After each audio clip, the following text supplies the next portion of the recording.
like so many people, they'll see someone else doing well or getting a sponsorship or something, and they get mad. They're just like, that like, how dare they? That's my dream brand. Like, they don't even use that brand, like this type of thing. And there's so many reasons why that is so wrong. Number one, when a brand partners with someone else, the first thing that they're going to do afterwards is think, I need to find 20 other people just like this person.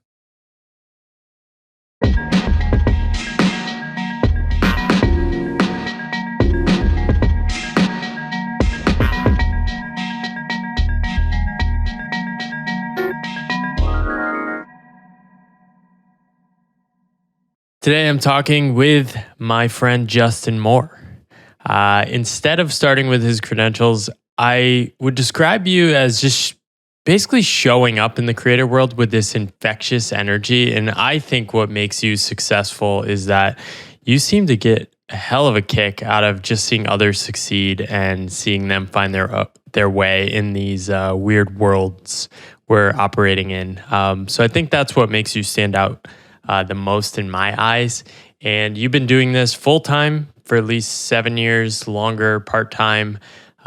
We have some similar history in terms of like going to business school and all that. Maybe we'll dive into that. But you're currently running Creator Wizard, which teaches people like me how to actually make money from doing podcasts like this by landing brand deals. Welcome to the podcast, Justin. Thanks for having me, Paul, man. This has been a long time coming. So I'm stoked that we're having this conversation. Fantastic. So I start all my updated versions of the podcast with after the rebrand to Pathless Path with the same sort of question, which is, what are some of the scripts or stories you grew up with related to work? Oftentimes these are things our parents tell us, things we absorb from just our broader societal soup and different things like that. But what were some of the stories about what you're supposed to do once you quote unquote grow up that you grew up with?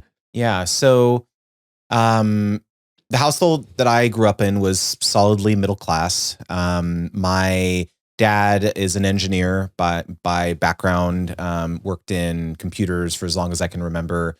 My mom has her master's in public health, so she's been a registered dietitian for many years.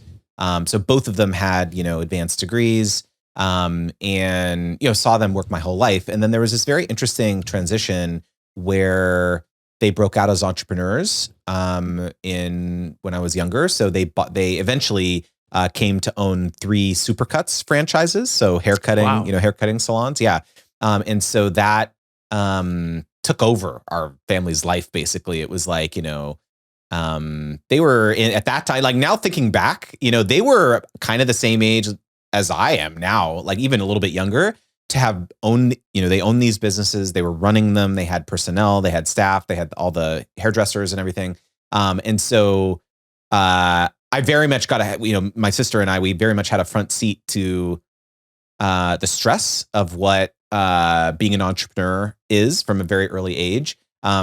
It did not end well, actually, but in terms of like the business, there was like it's a long story, but it was a big lawsuit, and the businesses, all of them, had to ultimately shutter. But related to the employees and the union and all that stuff, so it was crazy. But it very much and then after that, saw my parents have been successful doing kind of having their own small businesses, consulting type ideas. But I think I got caught with the entrepreneurial bug very early because I always was interested in making money. Like I remember when I was young, probably 6 or 7, maybe 8. Like my son Liam is 8 now, and that's around what age I was when I started having car washes on the weekend. I would go out to the Nice. main street at my where we lived, and we had this my mom, for 2 years, was a realtor. So she had gotten those A-frames for open houses. And so she didn't use it anymore because she wasn't a realtor anymore. But I used to just slap a garage sale sign on it, put it on our main drag, and I would make lots of money. And I would recruit my classmates from grade school to help me wash cars. And it was I don't even know how my parents let me do that at that young of an age. Like, it's crazy to think about that, right? But I was doing that. I had such a fun, time doing that. I've done all sorts of harebrained schemes throughout my life, like, but it was all solidly around entrepreneurship and like kind of forging your own path. And so when I was faced with the prospect of going to college and deciding what my career path was going to be, I was 100% sure that I was going to be a professional musician. That was throughout growing up. That was like a whole probably other chapter. Is like I have been composing music for a very, very long time. Hundreds of songs, piano, guitar, singing. I'm classically trained in operatic singing, like you name it, right? And maybe on the B side of this podcast, I can do a couple bars. But you can let it rip now if you're excited. Okay, all right. Hold on. I didn't do any warm ups, but let me just like. Let me sing a song right now. Okay. I don't know. I didn't prepare my microphone for doing this, but let me see. Okay. Sergintu tuo amor, o madre di bondade, o madre pia, madre pia. That's pretty good for not warming up. Wow. That was amazing. I didn't know think I would be breaking out with some Italian there, did you? No, it's beautiful. That's I love it. Music. So music. Yeah. I thought it was going to be music, and so my major crossroads when I was applying to school was: am I going to go to school for music, or am I going to go to school for engineering, which is what my dad really wanted me to do. And so, bless his heart, like, he only had the best in mind for me, but like we had so many like conflicts about this, like towards the end of my high school. And I did decide, I did get into the UC Santa Barbara School of Music, and I got into the UCLA Schools of Engineering. And so that was the decision. And so I ultimately did choose to go down the more traditional route of, having the fallback plan. And like, if I wanted to pursue music in LA, that was my logic, because like, it's the hub for music and I can still pursue my stuff while I have the backup plan. And so as these things interestingly happen, I graduated right before the Great Recession, and thankfully I had a job. And so, I didn't end up being a full-time musician, obviously. But it was like it's that thing you talk about a lot, which is just like, we have these creative and artistic ambitions growing up. But then somehow, as we get closer to having to make a decision about what we're going to do for our life, we always seem to kind of lock into the traditional route. And I'm not an exception. I am finding my way back to that now, but it's quite interesting. Yeah, I think I graduated in 2007, and the interesting thing was it was right before the recession. So the economy was actually really good. Yeah, same for me. Yeah. Yeah. Mm-hmm. There were like several job offers. Things seemed to be like booming. And I wasn't even aware like you had the music going and you knew about that. I didn't even notice the things I was doing, like writing and fun projects on the side and creating and screwing around on the internet. Just like, I was totally absorbed with the idea that like, I did engineering in college the same, because it's like, oh, you're good at math, you're smart. That's how you make sure you make a good salary. And that's the most important thing in life. The thing was like, I just didn't really think about like what that meant, that, oh, I might actually have to like do that for the rest of my life. So yeah, what that feel like? Did you feel like you were like letting go a part of you, the music part, when you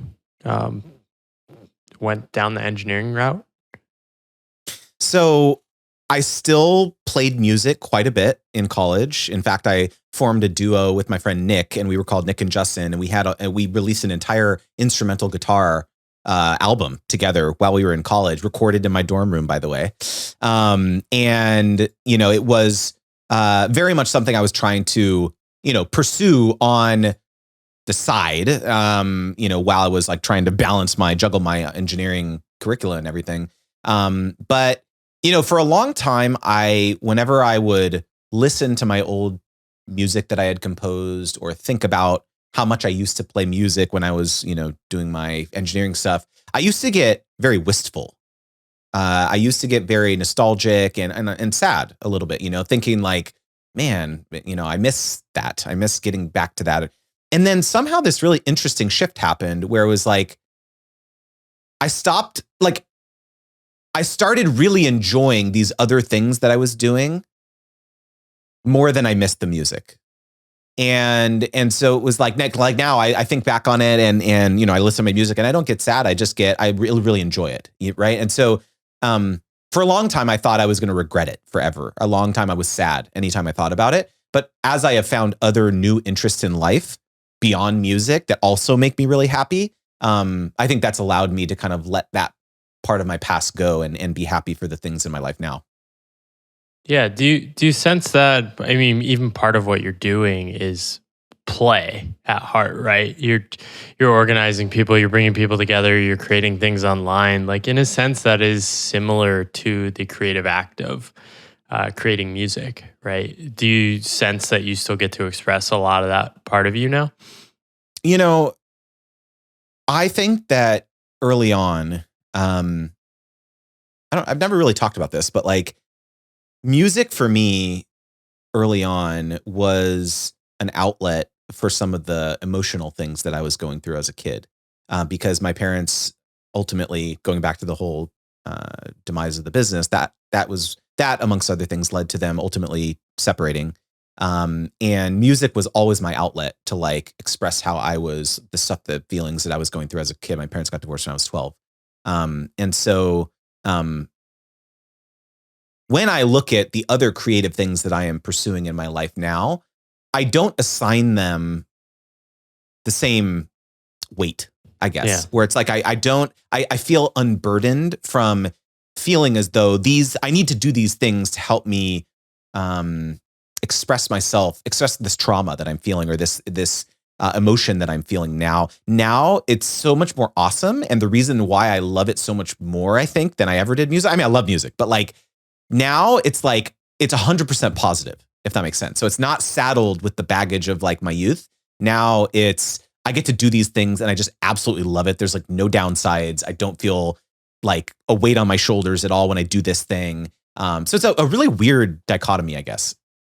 Yeah, so definitely want to keep exploring that. Want to give the listeners a little background though on some of your story. So I first became aware of you probably in the last couple of years when you started doing a lot of the creator stuff. But you have a whole world you've been hanging out in the YouTube world.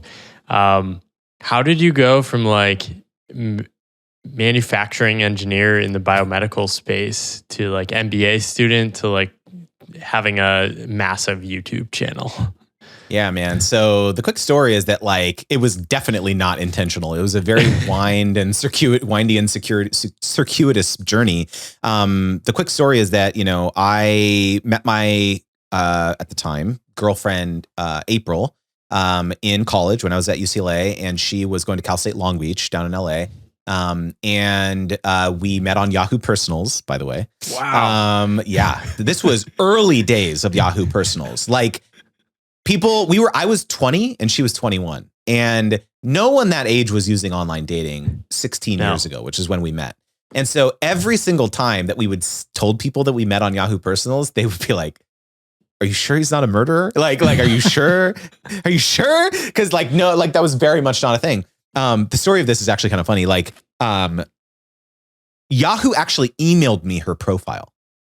I did not find her. I was like, I was just like disgruntled with I was very much not a partier in college. I really didn't like drinking or going to parties or anything like that. And so I felt like all the people that I was surrounded with, they just kind of felt like weren't my people, I guess. And so I sought out, I always wanted to just like connect with my life partner. I never wanted to like date around. It was always like, this person has to get me closer to like finding my life partner. That was the way I always looked at dating.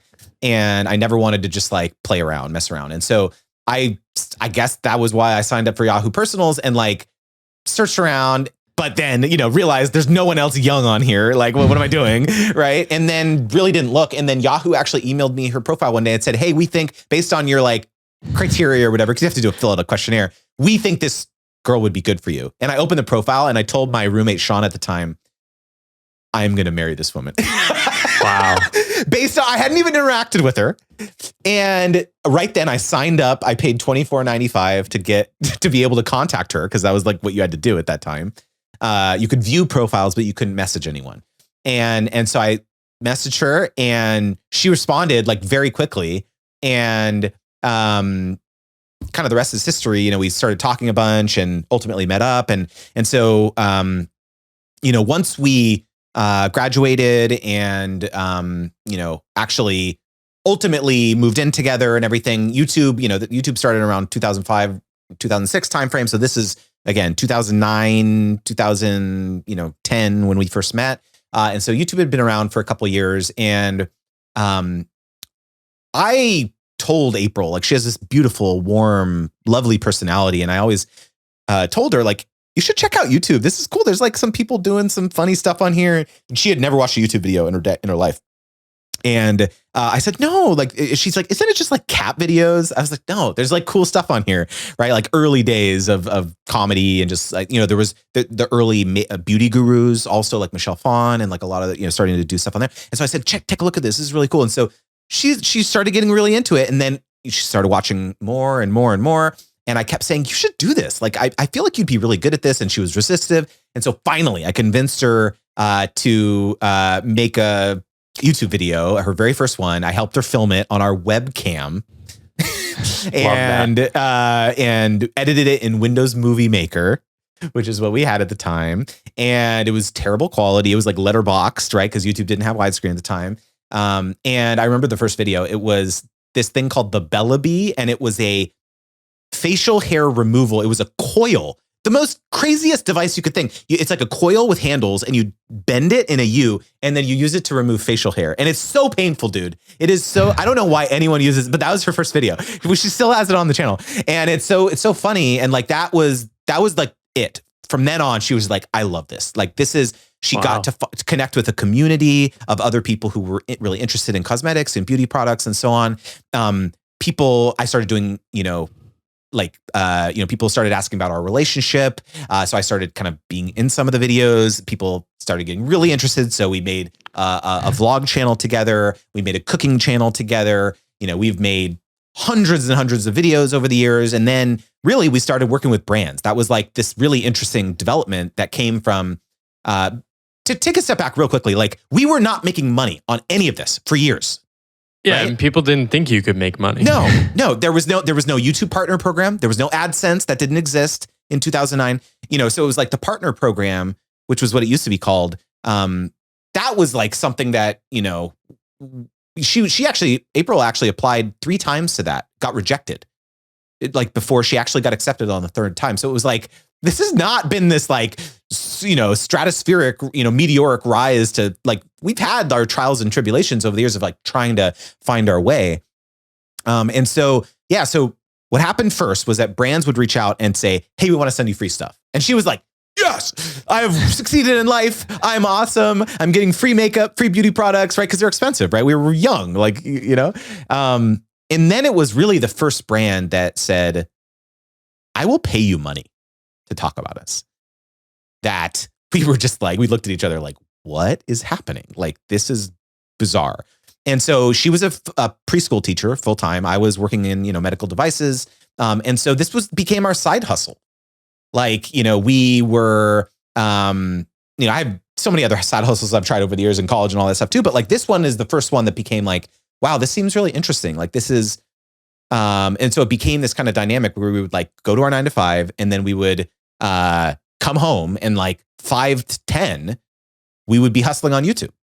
And so this was the way it was for years and years and years, where it was like this side hustle, this double life that we were living. And so it wasn't, you know, we were able to ultimately, and then, you know, my wife got pregnant, and then things really blew up for our channels and everything because everyone was so excited about the pregnancy journey. And so, you know, we were ultimately able to make, you know, kind of do this whole thing full time. And there's other things we can explore ultimately, but like, yeah, I mean, this has been our journey, is like, you know, kind of becoming creators somehow, not intentionally. And it kind of just turning into this amazing new life and livelihood for us.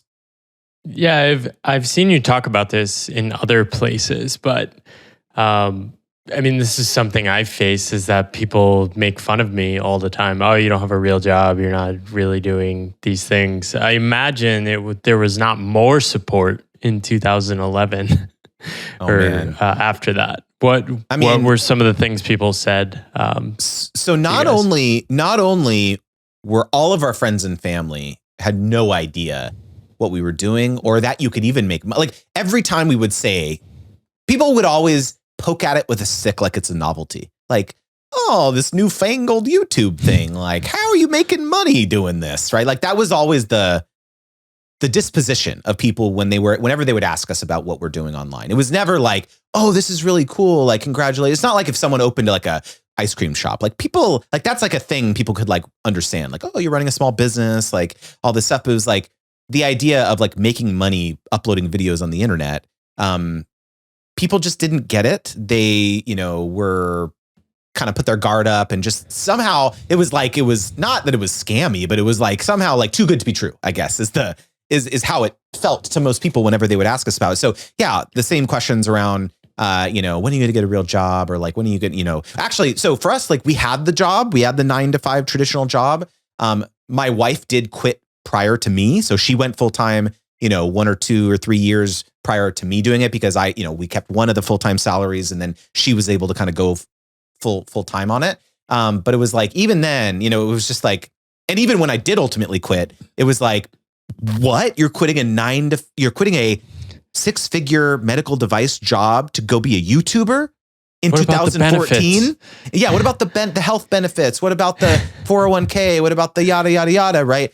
And my response to that at the time, and still, is that everyone looks at 9-to-5 jobs as this like, oh, it's safety net, right? Or it's the safe option. But like, what have we just learned in not only the Great Recession, but also in the, wake of the potential recession that we're in or whatever, or entering?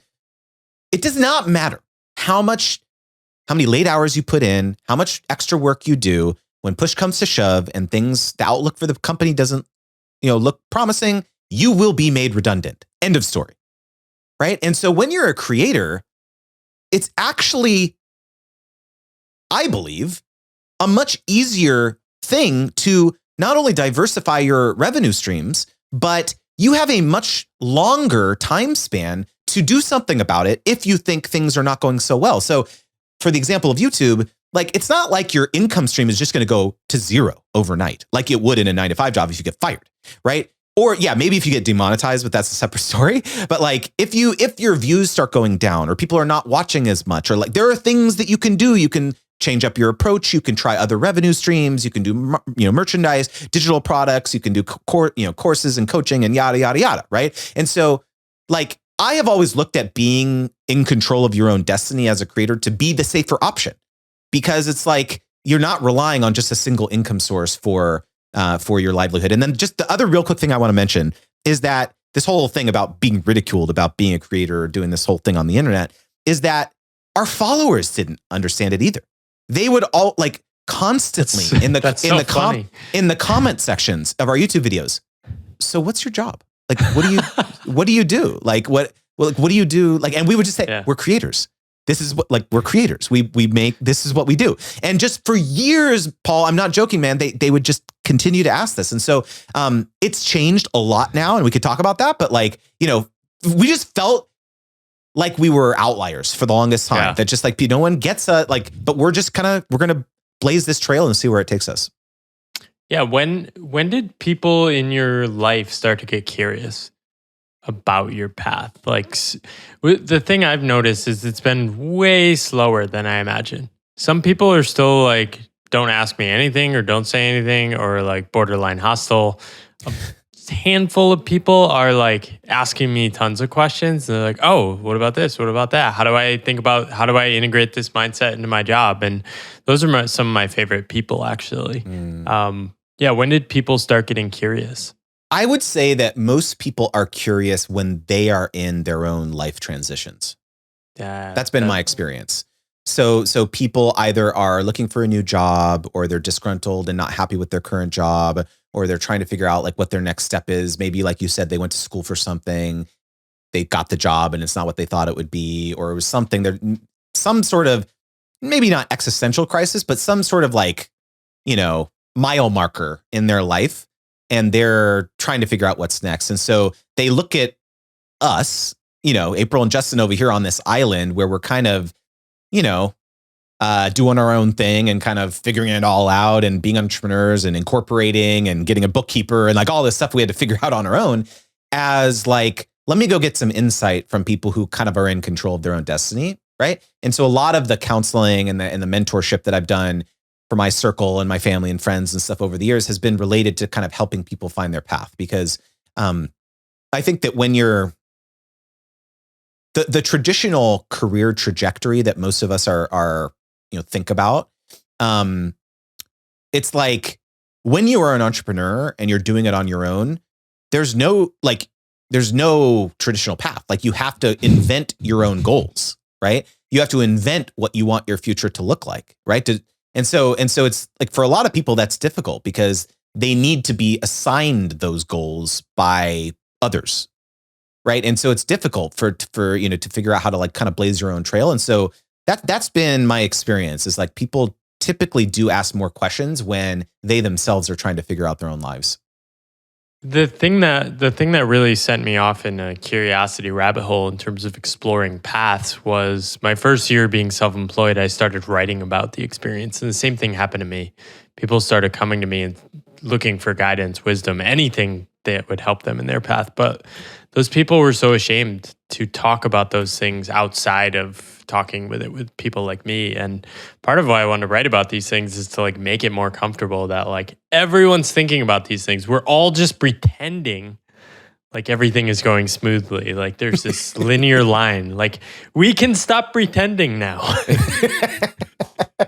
Man, I'm so that's why I just absolutely love your work and what you were trying to do for this world, because it's like you're saying, like, I feel like that's the case with so many things in life. Like we look at ourselves like we're the outlier, or that we're weird, or, for so many different things related to like our personalities as people, right? Our idiosyncrasies. And most of the time it's like, we're just the same. Like we're all pretty similar. We all just want to be happy, and we all just want to have love and friendship, and like, it's not complicated, right? And so I feel like we beat ourselves up so much that we're not conforming to the expectations of others or the people in their lives of what, and when in reality, if we could just be honest with them and say, hey, you know what, like, I don't really want to do this anymore, or I don't want to, this is not really making me happy. Like, I think a lot of people would be surprised at how supportive people in their family might be when you're honest with them, and, oh, wow, I didn't realize you hated your job, or I didn't realize yada, yada, yada. Yeah, and I get it. Like sometimes there's a lot of, people who grow up in families who are like super strict, and like, if you do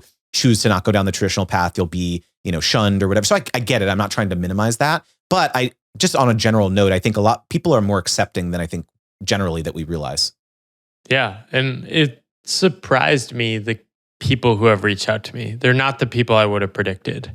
I thought some people were more traditional than they really were. And then they are like, oh, let me tell you about what I've really been thinking, some of the things I've secretly done over the years. And that's been really cool.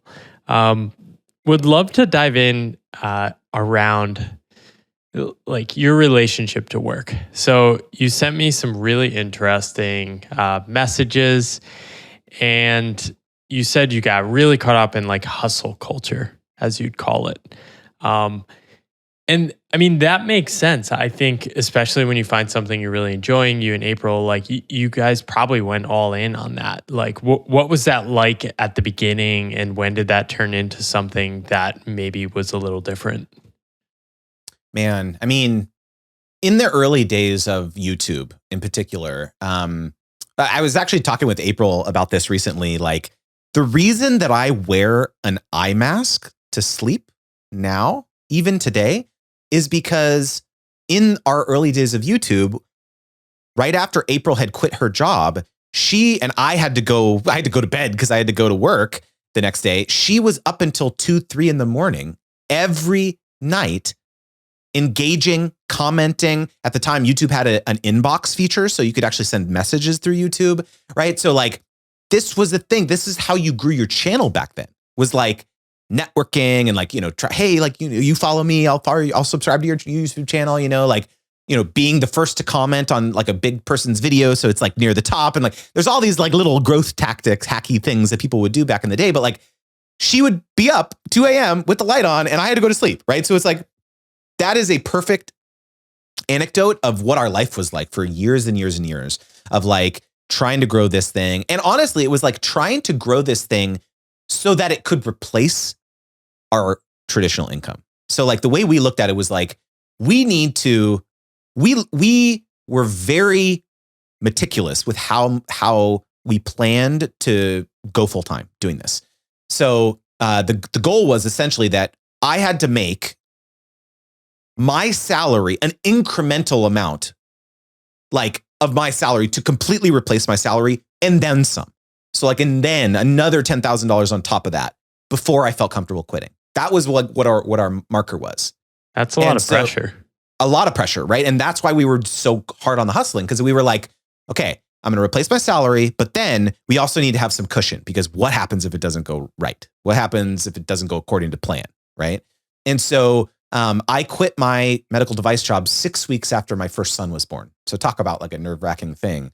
So I did technically get my medical device company to pay for the birth. So that was awesome. But right after that, seriously, I took 6 weeks of paternity leave. And then I went in and made 2 weeks notice. I was so like mortified of doing that, but who cares? It was fine. And they were so nice about it. But they'll be fine. They'll be fine. That's the point. They'll be fine. They'll be just fine. They're just fine. Like it's not keeping me up at night, right? I'm not losing sleep over this. But anyways, like, yeah, it was, so the hustle culture was very much something we felt we had no choice to do if we wanted to be full-time creators and kind of be in control of our destiny. But where does that come from? Like, so it fascinates me because I didn't even think of having this for myself. Like, so I'm 5 years in.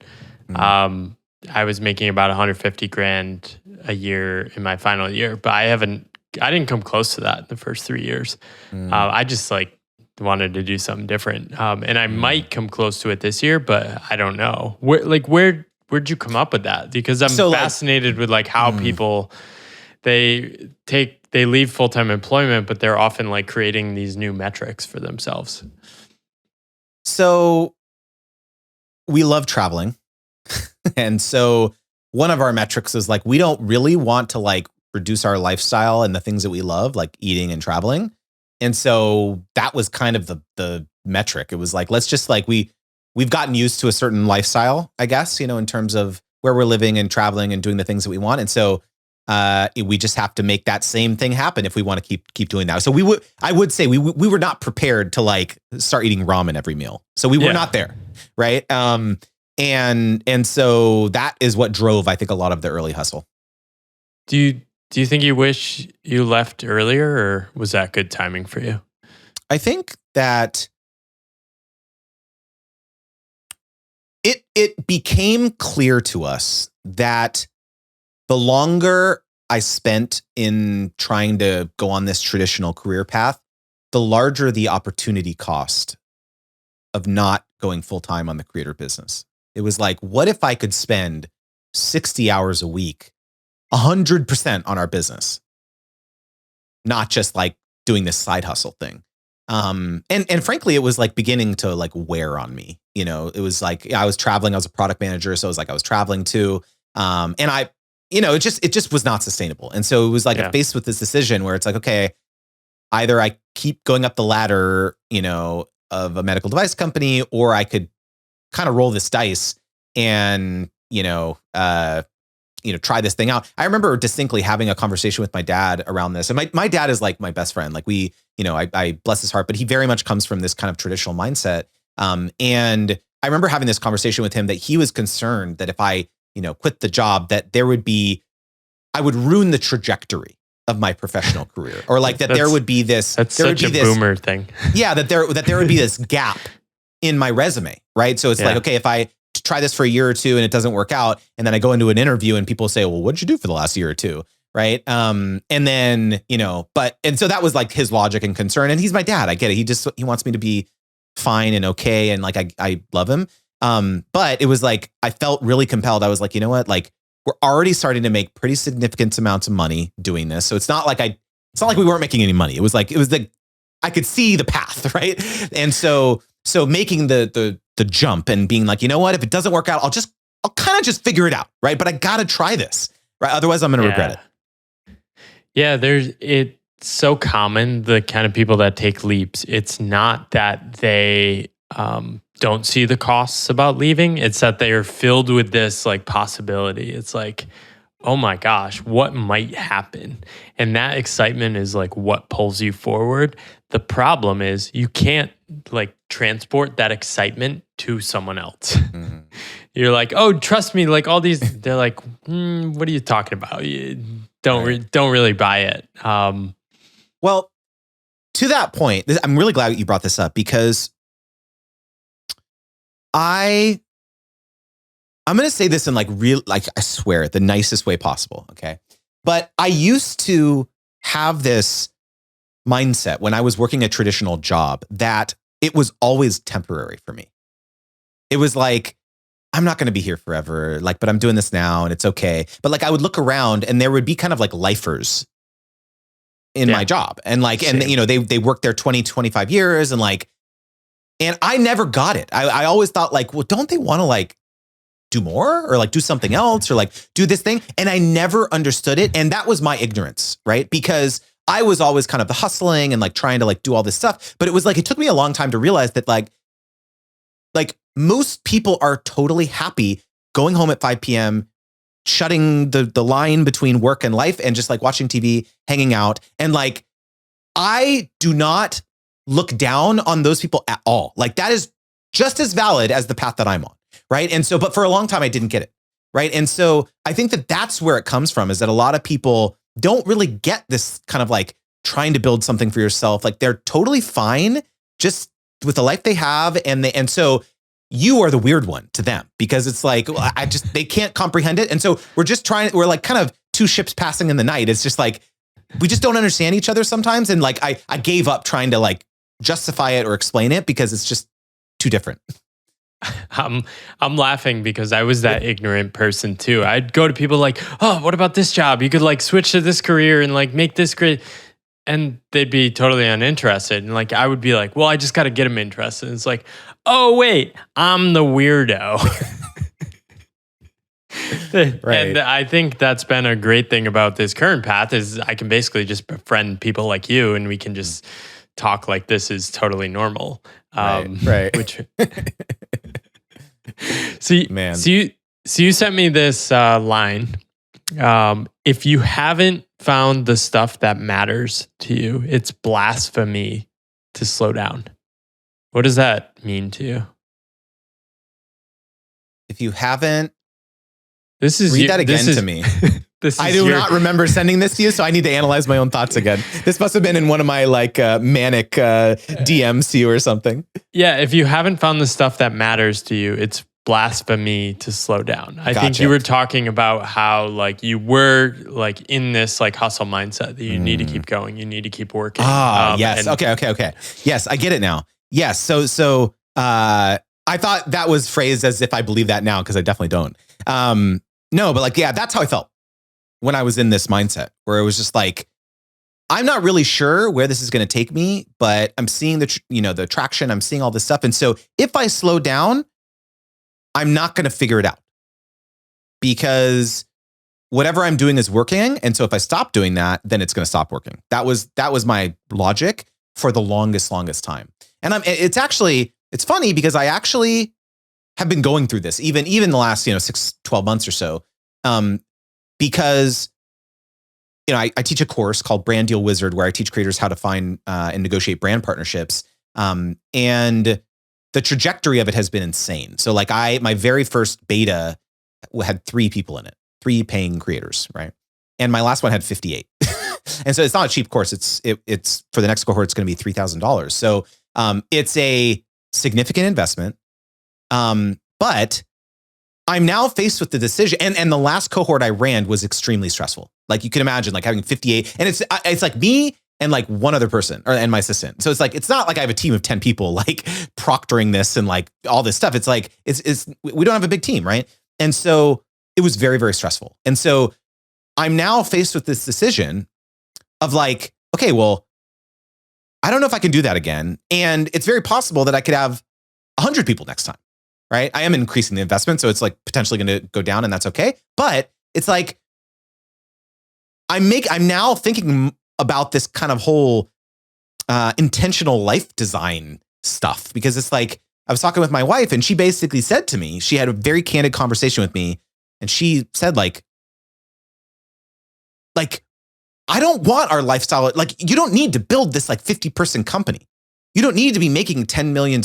Like we could just be, our marginal level of happiness has not increased in the last like 5-6 years, even though we've made more and more and more and more money. It's not like we're spending more and more and more. It's just like we're traveling and we're eating out and we're doing all the same normal stuff that we did before. And our happiness level is basically the same. We're just happy. Right. And so I feel as though I'm now faced with this decision with Creator Wizard, where it's like, I have to intentionally make business decisions to design the life and the business that I want, because it's so much more, it sounds so much more awesome to me to like cap enrollment. I'm going to say, okay, 50 people, it's going to be $3,000 or whatever a seat. I'm going to run this 3 times a year, 450K. There's other, products and things that I'm running, but like, that sounds like an awesome life. I don't need a 25-person company. I don't need 15 employees, who are reporting to me and like, I'm all this stuff. I did that. I ran an agency. That's a whole nother discussion. And so I did that, and I thought that that's what I wanted. But like, it's a very weird feeling now, because it's like, I feel like I'm having to like kind of pump the brakes a little bit, and make some choices that are perhaps contrary to what others might. Yeah. And are you going to do that? I think so. Yeah. This next cohort, I'm going to cap it at 50, and it was 2,000 for the investment last time, and we're doubling it to 3,000 this time. For a variety of reasons, infrastructure related, there's going to be more sessions. And, okay, let's talk about this. This is actually very interesting. So going back to my mission, I have a mission to help creators big and small land 1 million sponsorships by 2032. So 10 years. And that's very intentionally not 1 million creators, right? Because if I wanted to help 1 million creators, I would make my course $50. But that's not my goal. My goal, it's so much more exciting to me to help one creator get 100 sponsorships. Yeah. Right. And so that's another North Star that I have that will help me make decisions for the things that I'm doing in my business. And so another major pivot that we're making for this next cohort, which will be cohort number 7, is previously I had bit my kind of avatar for my students has been creators with 10 to 150,000 followers on Instagram, TikTok, and YouTube. That's my audience. And that's who I'm catering to with this course. And because I wanted to pick a niche, make it sure it was like really specific, really useful to the people who went through it. But this really interesting thing started happening was that all of these other types of creators started coming out of the woodwork: podcasters, newsletter authors, bloggers, like all these people who, they're not an influencer. They're like, more like a traditional creator. And they said, I really want to take your course, but on the sales page, you're telling me it's not for me. You're saying that it's like for YouTube, TikTok, Instagram, this type of thing. But I really want to take it. Can I still take it? And I would say, I would be very clear. I would say 75% of the course will be very useful for you. Week 1, 2, and 4. Week 3 is all about social media campaigns. And so you have my blessing. You can take it, but I just want you to know this, right? And so a lot of people have signed up and gotten a lot of value out of it. And so this has happened so many times. And I've gotten hired for one-on-one consulting from a lot of these non-traditional creators so many times that I have had this big mindset shift recently that I am now going to be, this next cohort will be the most inclusive cohort ever. And I am now shifting it to serve both creators who have built their business on owned platforms, podcast, newsletter, right? Versus social platforms. Wow. Yeah. Both have built businesses this way, and a lot have both, right? And my sponsorships frameworks and the strategies that I teach are universal. And so my copywriter for my course said this to me. This is what changed my mind. She said, "You are depriving a whole lot of people from your expertise. for no reason. And once I got goosebumps when she said that to me, and I was like, you know what? If I'm coming at this from a place of service, like, why am I doing this? This makes no sense. And so, yeah, it's a big change. It's a big decision. There's lots of structural things we're going to be changing about the program. But yeah, that's what I love about this, man. It's just like there's so many fun and exciting new things that we get to try being an entrepreneur that I just wouldn't in a normal job. Yeah, what is the stuff that makes you feel so connected? It seems like you just love that like small or one-on-one experience with someone where you can unlock something in their head. You've actually done it to me. Like I need to thank you. Like I watched a couple of your videos and it was like an instant unlock for me. I've sold $1 million projects to companies at consulting firms.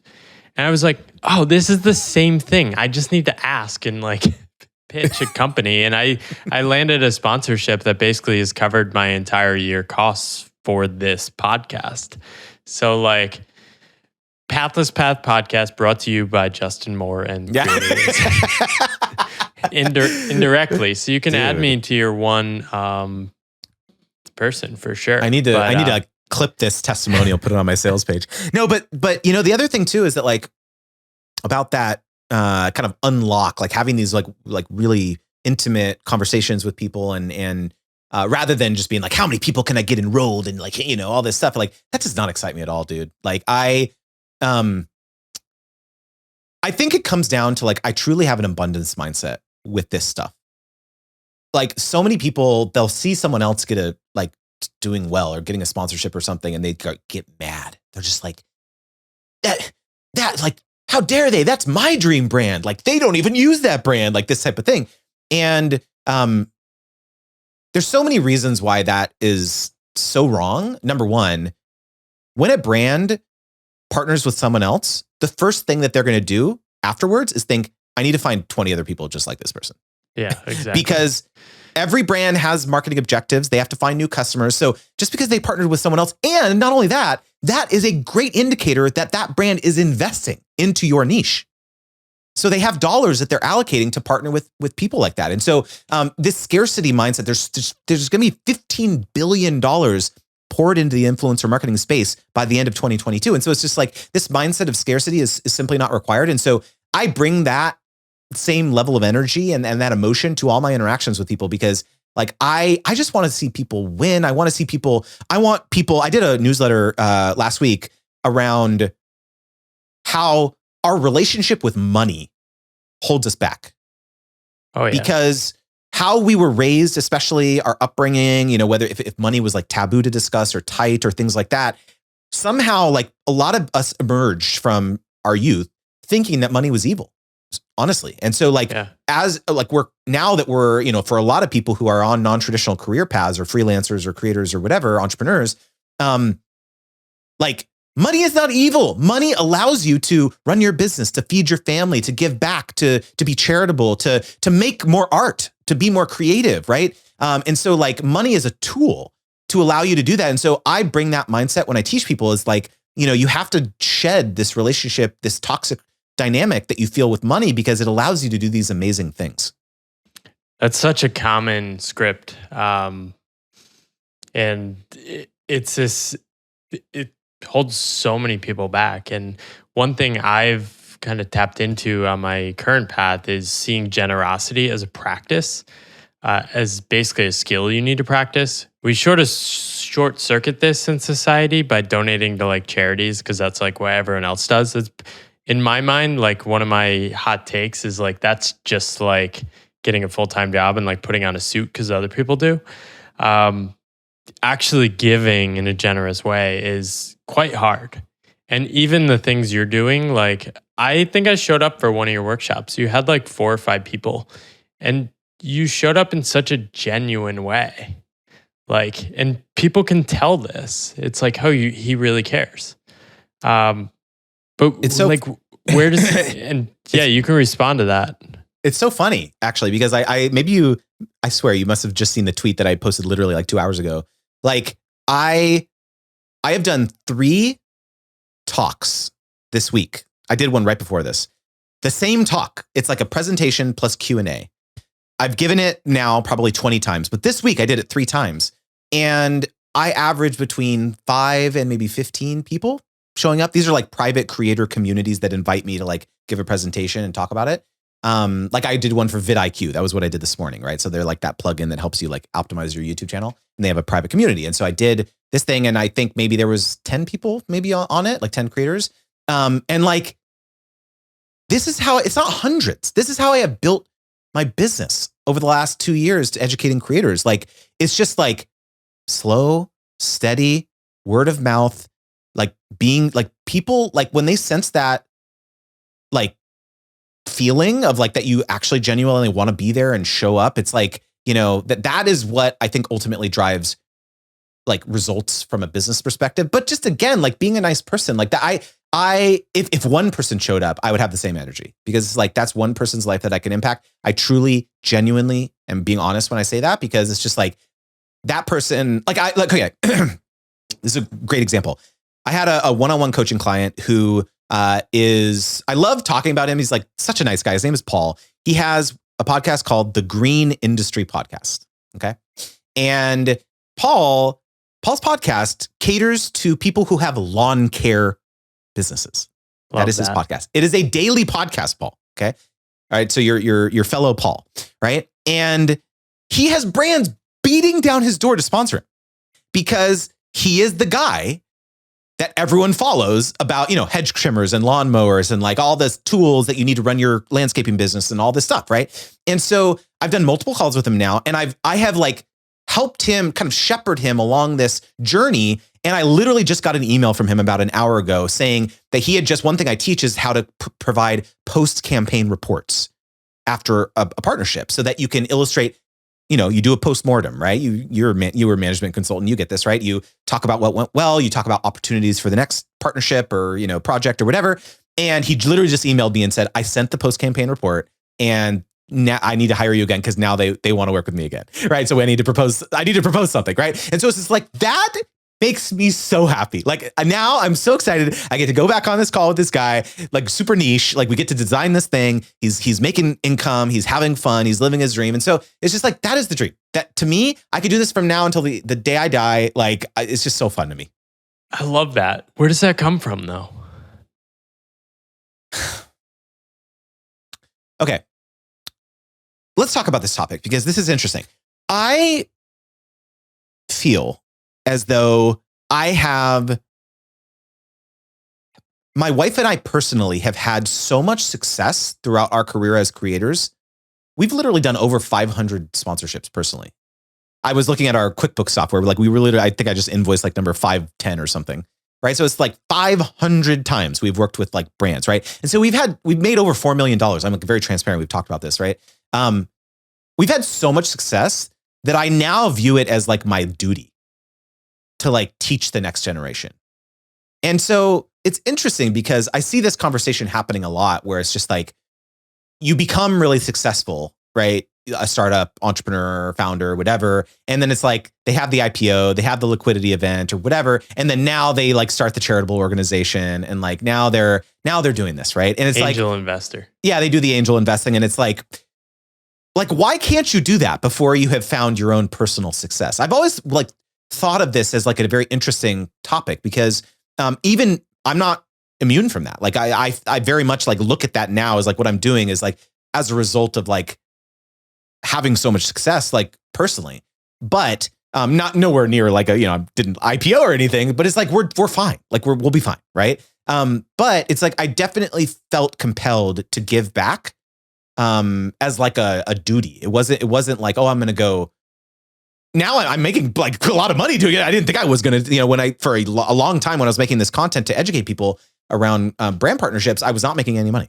Right. But now I am. And I think that's just a result of maybe that mindset of like not wanting it to be about money. But yeah, I don't know, man. I think it's just like, I truly feel like I am responsible for the next generation. Speaking of the next generation, what do your kids say about your paths? Like, how are you thinking about the scripts that you inevitably will pass down to them? Man. So a great example of how we are approaching raising our kids, that's quite different, I think, than maybe a normal path, is that when I was in the 9 to 5 job and we were doing all that, we started a 529 account, 529A account, which is a educational savings investment vehicle that allows you to, you get tax preferential treatment for money that you put into that. And then as long as it goes towards educational expenses when the child comes of age, it's like a tax shelter, right? And we stopped contributing to that and are now contributing to a fully liquid, basically cash-based investment vehicle, like Fidelity type, type idea. And the reason is that my oldest son is 8. I think higher education is going to look a lot different in 10 years when he goes to school. And so maybe we're going to take the money, and if he wants to start a business, if he wants to use it to do something else that's like a non-traditional path, like it feels scary saying that now, but like I'd be completely hypocritical. We would be completely hypocritical if we just be like, go to college, do this thing, because it's like what we did as people, and so we very much, and it's like the other thing too that I think is quite interesting about this is that our kids have been in our content since they were born. Right. So we were family vloggers. And so, we shared our lives. Our life was our business. And so they have literally grown up knowing that this was how we made our income for our family.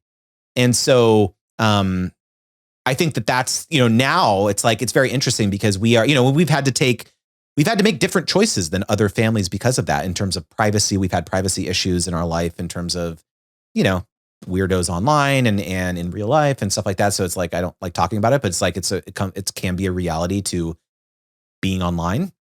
And so, whether in terms of like, where our kids are going to school or their daycare, all that stuff is like, we have to be careful about things we share and like all that stuff. And so, they have grown up in this life and they didn't choose it.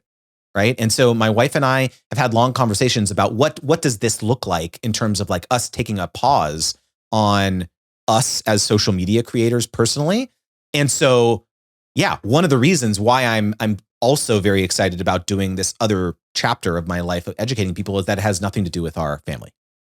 And it's all 100% related to just me and the advice that I can give to people. And so I think that I'll be totally honest, like that's another reason why we're excited about growing this part of our business, which will allow our kids to just, grow up outside the public eye a little bit more. What would you say? So I read about this in my book is like the real work of your life. And I talk about the real work of your life is like basically the things you want to keep doing. It sounds like this generally is that work. But at the core, like what is the work that if you don't do it, that's when you get restless? And this is something I find that like flips for people is like they shift from feeling restless if they aren't working to like actually feeling restless if they aren't doing this kind of work. Does this fall into that bucket? So I was faced with this question recently, Paul, because I have had an acquisition offer for Creator Wizard. And I can't really say much about it, but I ultimately turned it down. I can say that. But I was faced with this idea, there's a lot of creator economy startups right now and big businesses who are trying to become advocates for creators and have educational arms and all this stuff, right? So you can fill in the blanks, right? There's one of the big ones, right? And I was faced with this decision of like, because what happens in that scenario? Well, I'll have probably an earn out clause. I'll have to be there for a year or 2 or 3 or whatever. And kind of do that. And then it's like, after that, my contract's over and they own the IP and, the kind of the brand and all that stuff. And then what? And I started to pull this thread, talked it over with my wife, thought about all this stuff. And like, I think I'd be pretty miserable, man. Honestly, like I love what I do. I love helping people. Like I cannot imagine doing anything other than what I'm doing right now. And the idea of getting some short-term payday, which may or may not set us for the rest of our lives, like I'm traveling, like we have kids, like, we have routines, we're sports. Like I love that routine with the kids and everything too. So it's like, what do I love doing on a normal Tuesday at 11 a.m., in a the dead of the winter? Like, what is it that I love the most? That's my litmus test, is like, because that's most of life. Right. And to me, that, like, doing this is that. And so that's why I'm like just kind of strapping myself to this rocket ship and I'm not letting go. I love it. What does rest mean to you now? I still struggle with this, Paul. I have a really hard time doing nothing because I feel the guilt of not being productive. I still feel this to this day. It's not something that I literally downloaded the Calm app like right after my cohort ended last, like, couple weeks ago or a month ago. And because I was so stressed out, dude. Like because it's like my cohort ended and it's like now I'm launching my next course and it's like busy, like, doing the copy and the email marketing and like all this stuff. And like that's launching in 3 weeks. And so it's like, I do this to myself. So it's like, I have no one else to blame other than myself. But I have a really hard time on the weekends, like, because it's like, again, going back to this whole hustle idea, it's like, it's just what we've always done. The line between our work and our life and our family has always been blurred. And so, yes, we do. The one benefit, I'll be totally honest, is like, we can go on vacation whenever we want. Like, we literally just got back from Hawaii like last week. And we were in the Bahamas earlier this summer. We went to Minnesota to visit family. We rented a cabin. So it's like, it affords us an awesome life. And what I'm struggling with now is I'm pretty sure that even if we took our foot off the brake, we'd still be able to do all this stuff. But somehow in the back of my mind, it's like, I think to myself, like, we have to keep doing this if we want to keep doing this thing. And so it's something I struggle with and I haven't figured it out yet. It's an honest answer. I appreciate that. Yeah.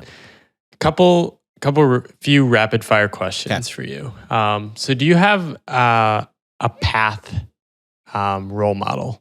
So this is somebody that doesn't have to be doing something similar, but like somebody who's taken an interesting path in life that you look to and say, okay, they made decisions I want to follow.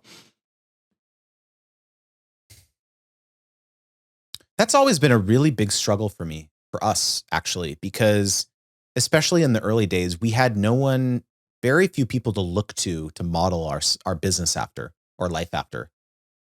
Because there really, frankly, was not amongst we call ourselves like the OG YouTubers, right? There really wasn't that many people like doing this, especially, and an even smaller pool of people who are still doing it today, right? And so, yeah, there's a lot of people who went kind of we're going to build this big business or like a production company and hire other people. So there's people who went that route. One of the routes that I went was I created an influencer marketing agency. So I helped other creators get deals. And so I have that perspective too. And so I built a business there. So it's like, a lot of it came from just like having no idea. Like I had no one to look like. Traditional entrepreneurs, it's like not really, or small business owners, not really, freelancers, not really. So it was just like the people making the money on the interwebs. There was just like a very small pool of people doing it. And so even to this day, that's one of the reasons why I have started seeking out like masterminds or other group coaching programs or other ways in which to surround myself with people who are kind of doing this similar thing. Because most of the time, honestly, dude, I feel like I have no idea what I'm doing, even to this day. Right. And so it's just like, and I feel like that's most people. Right. And so, same. So it's like, I crave that connection because it's like, my rule of thumb is like, I try to get, like from every interaction, my goal is I just want to like try to either improve my life by 1% or improve someone else's life by 1%. And if that's like one sentence that someone said in an hour-long conversation on Zoom or something, like, to me, that's worth it. Like, I'll give a great example. I'll give a shout out to my new friend, Matt Koval, who used to be the YouTube liaison. He is now head of creators at Mighty Networks. And I just had a conversation with him yesterday or the day before. And it was just like a friendly, I've seen you around the interwebs, let's talk kind of thing. And he said something to me, like a kind of a throwaway comment at the end of our call. And he said, hey, dude, I really think you'd find value from doing this exercise called the perfect day, where you literally sit down with a piece of paper and you write in as much detail as you possibly can what your perfect day looks like. You wake up, what's the temperature? Who are you sleeping next to? What sheets are you wearing? What do you do right when you get out of bed? What do you do after that? Who are you, yada, yada, the whole thing up until the very end. And if you have a partner, you have your partner do it. And then you compare notes. And to me, I was like, I'm going to do this. This is awesome. I love this. Like, I need to think about this. Right. And so it's like, that's just a great example of like the spice of connecting with people in life, because I never heard of that before. And like that to me is now going to measurably improve my life because I'm going to do that exercise. Right. So, yeah, I love it, man. Yeah, I resonate with that so much. I feel so lost when I'm doing what I'm doing. Like a lot of this kind of path is basically generating ideas that have never been done as you, the individual, in your unique way, and then just saying, oh, might as well try it. And a lot of the source of that comes from just observing other people trying similar things and then remixing it. Mm-hmm, mm-hmm. The one observation that I have of people on the internet these days is I see a very big separation between the people who are generating new ideas versus curating ideas. Because there's a lot of people, especially on Twitter, there's a lot of people, you've seen them as like, oh, top, 10 resources to like blah, blah, blah, blah, blah, right? Or whatever, these viral threads you see or something like that. But I very rarely see original ideas coming from folks like that. And it's not a knock. I'm just saying like the things that always excites me at least, is that I believe if you do want to create a sustainable business for yourself as a creator, freelancer, entrepreneur, that generating unique and new ideas is the best way to do that, because people gravitate to that. Curation is good and it's helpful for sure, but it's new ideas and new ways and new methodologies that people will actually pay you for, in my experience.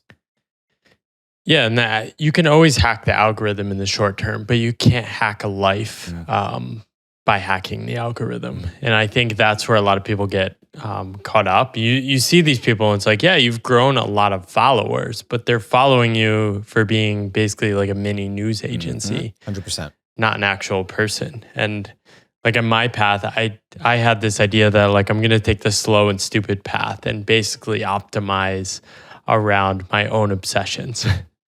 And as long as I can just stay afloat, I can win in the long term. 100%, man. I mean, equally as valid as any other path. What is one source of inspiration, maybe beyond your friends' exercise in the last 6 months, whether it be a podcast, video, something you've seen, somebody in your life? What's something that's had a profound impact on you in the past 6 months? Past 6 months. Wow. I don't know if this counts. Perhaps it does, but journaling, I would say. I got the 5-minute journal, and literally it's 3 minutes in the morning. I say what I'm grateful for, and today would be awesome if, and then 2 minutes at night is my highlights of the day and what did I learn today. And that simple thing has really improved my life, actually, because it's like you just have to take a pause to think about, what happened in your day, but also what were those special moments throughout your day. Or I'll get actually a very interesting, a very tangible example of how this actually impacted my life for the positive was when I first started doing it. In my what did I learn section, I kept saying over and over and over, day after day, my email inbox is giving me anxiety. I just kept writing it over and over. I got to the end of the day. I have so many emails. And finally, after writing this down for 2 weeks, I was like, this is stupid. Why am I keep writing this down over and over? And so I hired a virtual assistant. I'd been thinking about hiring a virtual assistant for years. And some reason, writing it down, like actually writing it down, I am stressed out. I was like, this is so dumb. And so I hired a virtual assistant, and my life, now he is full-time. He started like 10 hours, 20 hours. Eventually I hired him full-time. And it's like, my life is so much better for that change. And so it's just like doing small things like this and actually taking action can make just a big difference, man. I love that. Yeah, writing for me is a big, just like turning my dumb brain thoughts into like, oh, those are dumb brain thoughts. They were nothing. So the final question I'm asking people is if you could go back to your 21-year-old self and you're not giving them advice. I don't like that question because I don't like to change the timeline too much, but you are going to plant a seed in their mind, which might grow. What is that seed? What is that clue you might leave for your 21-year-old self? Maybe it would just be to respond to the Yahoo Personals email. And that would definitely be, well, I was, that happened a year prior to being 21. So that would have been like, been a little too late. But, you know, I have found that I thought that I had to do a bunch of very aggressive and active things to make money when I was that young. I thought like I have to actively be doing like my time is directly correlated to like my output, right? So it's like I'm being directly compensated for this thing that I'm doing, right? Which led me to take the traditional job and doing all this stuff. And what I have found is that generating unique ideas and genuinely helping people without an expectation of things in return, money will come to you. That has been my genuine experience over the last, 15 years, right? I'm 36. So that's what I would tell my 21-year-old self is that start generating unique ideas now and helping people. And there's always time to do that other traditional stuff if you have to, but it's actually the compound effect of generating unique ideas is so much more powerful than your direct workout output. And I think that has been my biggest lesson over the last number of years. Couldn't have said it better myself. Where do you want to send people, Justin? I'd love to help some of my listeners make money if they're creators. Absolutely. So where should we send them? Of course, man. So I think the number one like best way to stay connected is my newsletter because so get this. Every single week I send you paid brand sponsorship opportunities for free.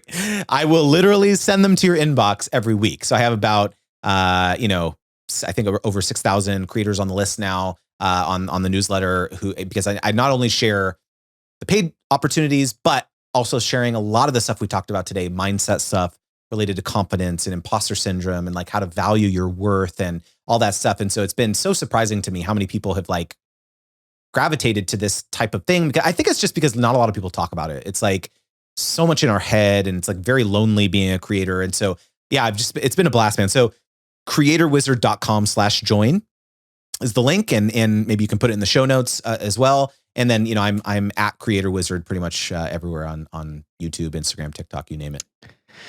Fantastic. Highly recommend the newsletter. I think it's actually much more than that. You've been offering some really amazing reflections just on your path, that's where I get ideas too from other people like you. So definitely worth subscribing just for that too. So appreciate it, man. Thank you, Justin. Really appreciate you sharing your reflections on the journey, and I hope to continue on this weird path of ours together. I will say, just as a parting note, this is one of my favorite podcasts I've ever done. And I've done a lot of podcasts because normally it's like, the business podcast of being a creator, right? It's like this type of thing. Like that's a lot of what I do. And this has really allowed me to explore a lot of the other things related to being a human and being a freelancer and a creator and all this stuff and having a non-traditional career. And so I think what you're doing is so important, man, and keep it up. Appreciate that. It means so much. Thanks, Justin.